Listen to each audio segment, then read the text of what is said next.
ब्रज बुंदेलखंड के बीच में जगह है इटावा। इटावा के कवि हुए गंग। गंग बड़े अद्भुत कवि हुए महाराज जी।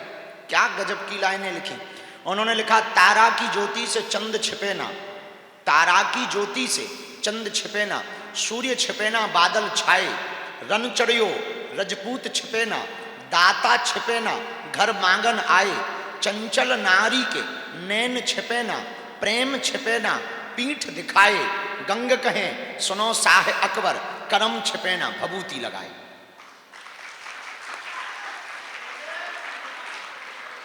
गंग कहें सुनो शाह अकबर करम छिपे ना भभूति लगाए। भभूति लगाए करम नहीं छिपते हैं कि एक न एक दिन तो पोल खुलेगी, चाहे कितनों बनावटी कर लो, हकीकत मुंह पे आ ही जाती है।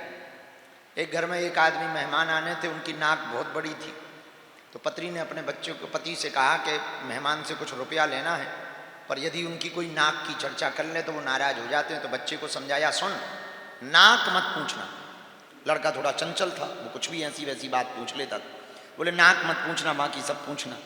3-4 दिन लड़के को खूब पीटा कि सुन नाक मत पूछना।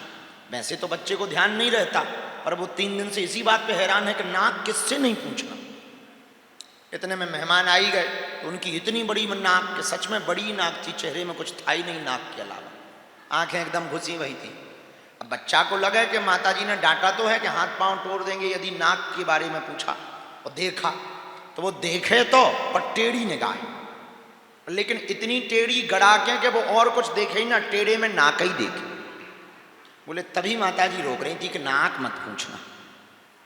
अब माताजी का बड़ा दिमाग खराब। माताजी हर बार भोजन रखने आवे, ये करने आवे, वो करने, पानी देने आवे, बच्चा की तरफ देखें कि देख रहा है। हमने कहा था कि नाक मत देखना, फिर भी टेढ़ी निगाह से देखेगा। जाने दो मेहमान को, हाथ पांव तोड़ेंगे, इसकी खलरिया चमड़ी उतारेंगे, हम बताते हैं। अब वो एकदम, जो मेहमान था वो भी शर्म से हैरान कि भाई ये देख भी रहा है और ठीक से देख भी नहीं रहा, टेढ़ी निगाह है। तो पूछा कि भाई टेढ़ी निगाह क्यों है? बोले नहीं माताजी ने रोका है, हम तुम्हारी तरफ देख नहीं सकते। तो अब और जो भीतर वो और भड़बड़ानी कि अब जाने ही दो मेहमान को, अब अंतिम चाय का समय आया, चाय लेकर के आई कि अब बस अब जाने ही वाले मेहमान, अब बताते हैं। और जैसे ही चाय रखी, शक्कर लेके आई, तो मेहमान से ही पूछ लिया, बताओ आपकी नाक में कितनी शक्कर डाल दें? अब उन्हें ध्यान आया, हे राम क्या बोल गए। तो भाई वो बोलना नहीं ऐसा चाह रही थी, पर नाक ही नाक, नाक ही नाक, नाक ही नाक। 3 दिन से वही चल रही थी, नाक ही नाक, नाक ही नाक। सब्जी बनाते समय भी नाक ही नाक, पूरी परोसते समय नाक ही नाक, नाक ही नाक, नाक। तो वो नाक निकल गई मुझसे। तो इसी प्रकार सत्य होता है, जितना बार तुम चिंतन करोगे वो अंत तो गत्वा बाहर निकल ही जाएगा। तो पोल एक दिन खुल ही जाएगी, ये पक्का है। सियावल रामचंद्र की। बालाजी महाराज के कृपा पात्र बागेश्वर धाम पीठाधीश्वर परम पूज्य धीरेन्द्र कृष्ण शास्त्री जी महाराज का पावन संकल्प। मध्य प्रदेश में छतरपुर के ग्राम गढ़ा में बनेगा विश्व स्तरीय कैंसर अस्पताल एवं रिसर्च सेंटर, जिसकी आधारशिला देश के यशस्वी प्रधानमंत्री नरेंद्र मोदी जी के कर कमलों से रखी जा चुकी है।